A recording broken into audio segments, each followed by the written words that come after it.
Hey, what's up YouTube? This is K2083. I'm making a video today that I've been wanting to make a really long time. It's my top 5 tips about riding a motorcycle. It's actually something I want to do since I first started riding, which is a few years ago. But I kept pushing. I've been busy with other stuff in my life. But I did recently sell the bike because originally I wanted to do this video as a moto vlog type style. So I would have I'll be riding, moto vlogging, and talk about this stuff while I was riding. But I sold the bike. Sorry, George. I know I promised to sell it to you, but that's another story. But yeah, I ended up selling it to a coworker. But yeah, I'll talk about that some other time. But yeah, this is a video I've been wanting to make a really long time. These are stuff that I picked up that I was kind of surprised, that caught me off guard, that I wish I knew before I started riding. So I have a list here on my computer. So if you're here watching this video, you're either probably a new rider or thinking about getting a motorcycle. So for me, I've always wanted a bike. I always knew I always wanted to try it, and I knew I would like it because I love bicycle riding. Rode mopeds a bunch of times and it was super fun. I actually was gonna get the Honda Ruckus, but it was super slow and just I mean, I would look ridiculous on a Ruckus, like with all the helmet and stuff. So I changed my mind on the Ruckus. So let me just get into the list. Again, this is my top 5 top 5 tips for new riders. Alright, this is tip number 1. It's really hard to ride every day. If you're like me, you're thinking you're gonna save money on gas, you can get to work faster, you're gonna give your car a break. Like me, I was like, I'm gonna give my car a break. It's been my daily driver. It'd be cool to have another daily driver. But the truth of the matter is, like I said, tip number 1, it's really hard to ride every day. It sucks putting gear on. If it's even a little bit cold, it makes it 10 times colder on a bike. You gotta put, well, for me, I put on special riding shoes. I had to put on a jacket.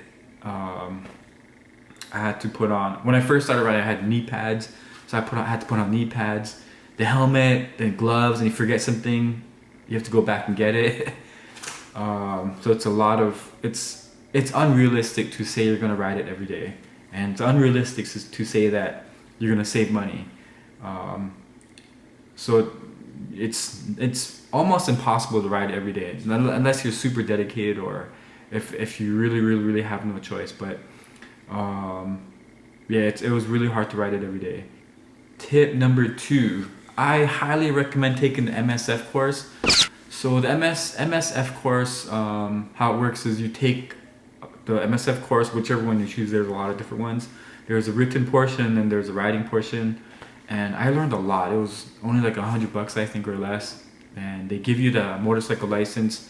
Well, mine's did after you complete the course, and you don't have to go to the DMV. You just get this piece of paper and you take it to the DMV whenever you want to. But yeah, so I learned a lot of different things. So for example, if you want to turn right, you don't turn the handlebar right, you turn it to the left.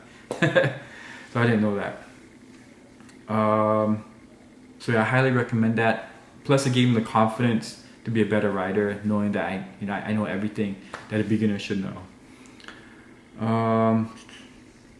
Number 3, always assume you're invisible, because cagers or cars have come into my lane more times than I can count.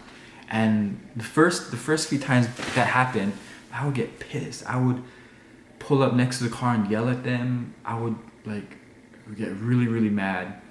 But after a while, you get used to it. Like if somebody cuts you off, you don't really do that anymore. But it's still dangerous. So just always pretend you're invisible. Always look everywhere. But that's tip number 3. Number 4 is spend money on the gear. So when I ride, I wore everything all the time, except knee pads. I kind of got confident enough where I didn't feel like I was gonna crash every time. So my gear was, I had gloves, I had special riding shoes, I had a jacket, and all my gear was top of the line. I had the Shoei RF 1200 helmet with the reflective visor. So all the gear all the time. Highly recommend that. Number 5, and this is one that kind of surprised me. So I would not recommend to ride in big groups. The reason why is and I've done both. The reason why is when you ride in big groups, and especially if you don't know them, a lot of times they'll ride fast. They'll try to like race, or they'll try to like they could have like higher bikes than you. Like for example, if you have a 300 or 250 cc, there's most bikes out there are going to be at least a 600 cc and up. So there's no way a beginner bike can keep up. And even if you could keep up, you're kind of being stupid if you try to keep up with them and you're a new rider. So try to stay away from big groups unless it's like a special organized beginner rider group. Because yeah, it's just a recipe for disaster. Riding by yourself or riding with one or two other close people that know your skill level, it's a lot safer.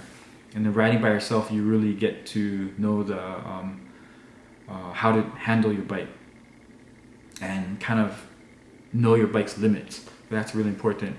And so just go in the parking lot, practice braking really hard, practice turning, whatever, and then just keep building up that individual solo bike riding experience. That is probably the best tip I can on this list.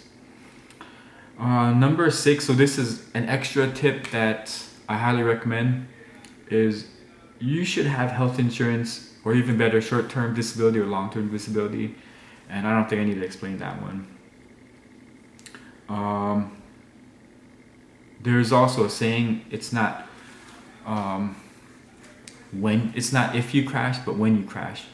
So I crashed my bike the second day I got it. I dropped it like 3 times. I had a brand new R3. I dropped my bike a bunch of times. Once it starts dropping, it's really hard to stop the momentum, but after you realize how heavy it is and what to do, I didn't drop the bike anymore. So if you want to get a new one, it's up to you. But yeah, that's my top tips for new or beginner bike riders, or if you're thinking about getting it.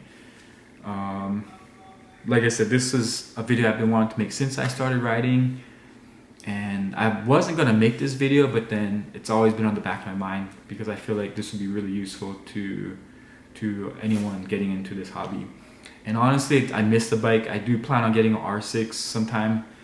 The new R6s look like sick, so I want to get an R6 one day. It's probably one of the most fun things you could do. I mean, and the feeling is so free. Like if you get on the bike after work, you walk to the bike, you see the bike. It's one of the best feelings ever. And honestly, I don't think it's as dangerous as people think. I mean, it can be dangerous because I think we all know someone who's got hurt or killed on a bike, and I know a handful of people myself. But I think these tips will get you on the right start. So like I said, it's a really fun hobby. Just gotta be careful, you gotta be mature, and I think it's a lot safer than most people think. Hope these tips help somebody out there out, and have fun.